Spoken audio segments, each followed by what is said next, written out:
Drum में दफन सच। मेरठ का सबसे डरावना हत्याकांड। मेरठ का गंगानगर इलाका, रात का समय, चारों ओर सन्नाटा, लेकिन एक घर के अंदर मौत की योजना तैयार हो रही थी। मुस्कान रस्तोगी, जो बाहर से एक सीधी सादी पत्नी लगती थी, अंदर से शैतान बन चुकी थी। उसे अपने ही पति सौरभ राजपूत की जान लेनी थी, और सिर्फ इसलिए नहीं कि वह किसी और से प्यार करती थी, बल्कि क्योंकि किसी ने उसे आदेश दिया था। कौन था वह? उसकी मृत माँ या कुछ और? मुस्कान ने अपने प्रेमी साहिल शुक्ला को यह विश्वास दिला दिया था कि उसकी माँ मरने के बाद भी उसके संपर्क में है। माँ ने कहा है कि सौरभ को खत्म करना ही होगा, वरना हम कभी एक नहीं हो पाएंगे। साहिल, जो पहले से ही तंत्र मंत्र और काले जादू में विश्वास रखता था, मुस्कान की बातों में आ गया। हत्या की योजना तैयार थी। 3 मार्च की रात सौरभ अपने रोजमर्रा के काम से घर लौटा। उसकी 6 साल की बेटी उसके गले लग गई और मुस्कान ने मुस्कुराकर उसका स्वागत किया। लेकिन वह मुस्कान जो मुस्कुरा रही थी, उसके हाथ खून से रंगने वाले थे। आज तुम्हारे लिए खास दिन बनाया है, मुस्कान ने कहा।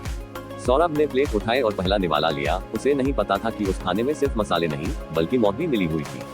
कुछ ही मिनटों में उसकी आंखें भारी होने लगी, उसकी आवाज धीमी हो गई और वह बिस्तर पर गिर गया। अब वक्त आ गया है, मुस्कान ने साहिल को फोन पर कहा। रात के 1:37 दरवाजे पर धीमी दस्तक हुई। साहिल अंदर आया। उसके हाथ में एक बड़ा चाकू था। उसकी आंखें चमक रही थी, जैसे वह किसी और ही दुनिया में चला गया हो। सौरभ अब भी जिंदा था, लेकिन हिलने डुलने की हालत में नहीं था। पहला बार चाकू सीधा सौरभ के सीने में धंस गया। सौरभ की आंखें फटी की फटी रह गईं, लेकिन वह कुछ कर नहीं सका। दूसरा बार, तीसरा बार, अब खून फर्श पर फैल चुका था। लेकिन सिर्फ यही काफी नहीं था। मुस्कान ने चाकू उठाया और सौरभ की गर्दन पर रख दिया। इसकी आंखें खुली न रहें, इसे पूरी तरह खत्म करना होगा। और फिर सौरभ का सिर अलग कर दिया गया। अब सवाल था, लाश का क्या करें?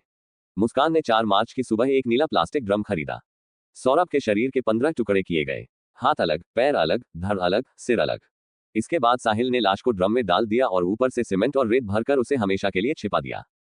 अब सब कुछ खत्म हो गया था, या शायद नहीं। 1 हफ्ता बीत गया। सौरभ गायब था, लेकिन कोई नहीं जानता था कि वह कहाँ गया। लेकिन सौरभ की 6 साल की बेटी जानती थी। उसने अपने पड़ोसियों से कहा, पापा ड्रम में है। सबने इसे एक छोटी बच्ची की बेवकूफी समझा, लेकिन ये सिर्फ एक बेवकूफी नहीं थी, ये सच्चाई थी। सौरभ के परिवार को शक हुआ और उन्होंने पुलिस में शिकायत दर्ज करवाई। जब पुलिस मुस्कान और साहिल को पकड़ने गई, तो दोनों शिमला में छुट्टियां मना रहे थे। हत्या करने के बाद जैसे कुछ हुआ ही नहीं था, लेकिन अब सच सामने आने वाला था। 16 मार्च, पुलिस ने घर की तलाशी ली और ड्रम को तोड़ा। जो कुछ अंदर था, उसे देखकर हर किसी की रूह कांप गई। सौरभ का कटा हुआ शरीर, खून से सना सिर और उसकी खुली हुई आंखें।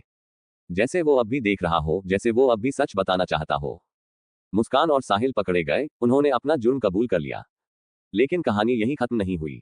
जब पुलिस मुस्कान को ले जा रही थी, तभी साहिल चिल्लाया, ये सब मैंने नहीं किया, यह उसने कहा था, वो अब भी हमें देख रही है। कौन? पुलिस अधिकारी ने पूछा। साहिल की आंखें लाल हो गईं और उसने धीरे से कहा, मुस्कान की मां, जो अब भी उसे आदेश दे रही है।